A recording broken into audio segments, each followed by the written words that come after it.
Hey guys, welcome back to Beat Sweets Farm. Our quails finally started laying eggs. The quails that we recently moved into the coop. We have about at least 6 females because one day we did get 6 eggs, but we're getting anywhere about 3 to 5 eggs a day.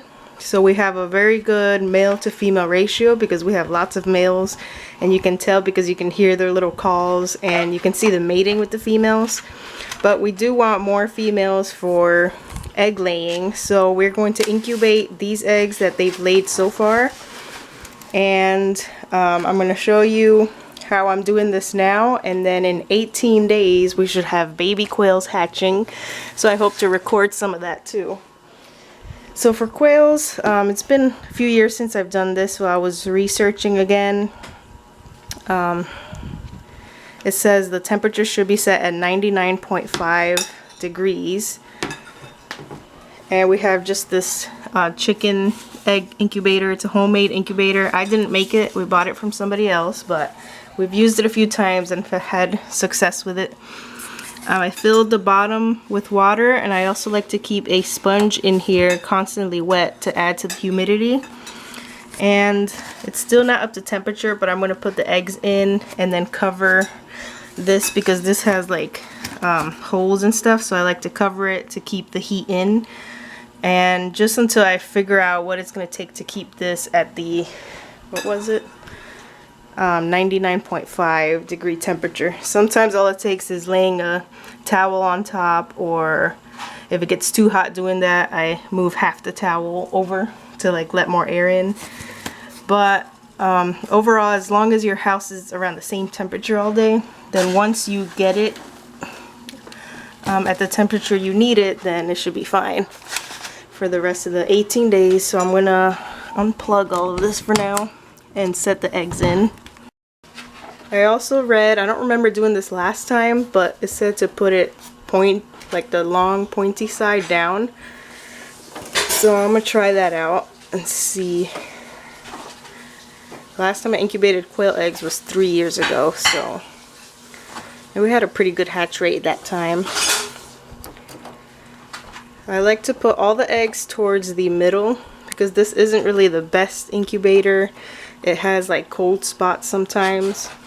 So if I keep all the eggs towards the middle and avoid like the far edges, then I find we have a better success rate, because I do candle them later on to see if there is any growth. Oh, that one's tiny. To see if there's any growth. I'm gonna put that one pointy. No, that's not gonna work either. That one's a really tiny egg. I don't know if it's gonna work. I put the little one sideways. So we will put these in here. We will make sure the temperature is staying in around the same range. I think it's 3 days before hatching. We have to take them off this egg turner. This is an automatic egg turner. And just lay them at the bottom of the incubator for when it gets close to hatching.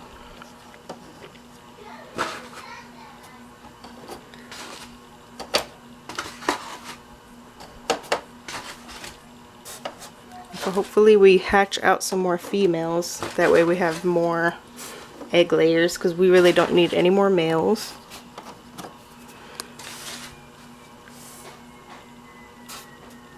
So we have 32 eggs.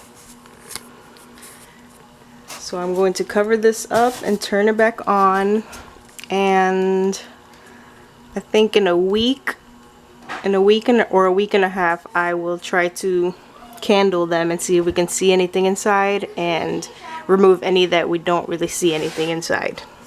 So I just turned it back on, and through the duration of the incubation, you want to make sure there's always water at the bottom. Our styrofoam one has like these little canals that you fill up with water under there, and I always want to make sure that sponge is wet too, because that'll help with the humidity. And it also helps as a reminder because every morning I'll check the sponge and see if it's dry and really wet it, and then that'll remind me to check the bottom to make sure there's water. So the egg turner is going to do all the turning for me. It turns a few times a day. So I really just got to make sure that the temperature is staying around the same, around the 99.5.